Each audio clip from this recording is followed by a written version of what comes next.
സാരി കൊടുക്കുന്ന കണ്ട അമ്മച്ചിനൊക്കെ പോലെ ഇരിക്കണേന്ന് പറഞ്ഞു. നിങ്ങളെ ശരിക്കുള്ള പൈസ അറിയുന്നു പറയാൻ അമ്മ. അതുകൊണ്ട് ഞാനൊരു പറയും അമ്മ സ്റ്റൈലായിട്ടിറക്കാം ആരും നോക്കാനെന്ന് പറയും. ഭയമില്ല.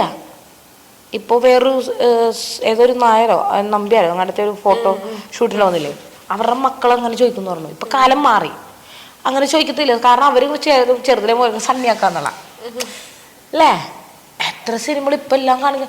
ഇപ്പം അവർ കാണിക്കണമെന്ന് പറഞ്ഞു. പഴയ സിനിമകളില്ലേ ഇതൊക്കെ ഞാൻ കണ്ടിട്ടുണ്ട്. പഴയ സിനിമകളിലൊക്കെ എത്ര സിനിമകളിലൊക്കെ ഉണ്ട്. രതിനിർവധത്തിലൊക്കെ അത്യാവശ്യം കാണിക്കല്ലേ. പിന്നെ എന്തിട്ടാണുള്ള ഇതിൽ ഒന്നുമില്ല. നല്ല വസ്ത്രം ഇട്ടെല്ലാം നല്ല ഭംഗി കാണാൻ.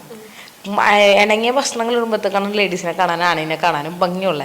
ശരീരത്തിന് ഇണങ്ങാത്ത വസ്ത്രം ഇടുമ്പോഴാണ് അത് വോമിറ്റിങ്ങിനുള്ള ഇത് കാണാൻ. ശരീരത്തിന് ഇണങ്ങുന്ന ഭംഗിയായിട്ട് ഡ്രസ്സ് ഇട്ട് കഴിഞ്ഞാൽ അതിപ്പോൾ ചിലത് പറയും അത് നീട്ടിട്ടില്ലല്ലോ അടി, ഇത് കാണിച്ചില്ല അത് കാണിച്ചില്ലേ. ഈ ഒരു വിടവ് കാണിച്ചതും പറഞ്ഞ ഒന്നും വരാൻ പോകില്ല.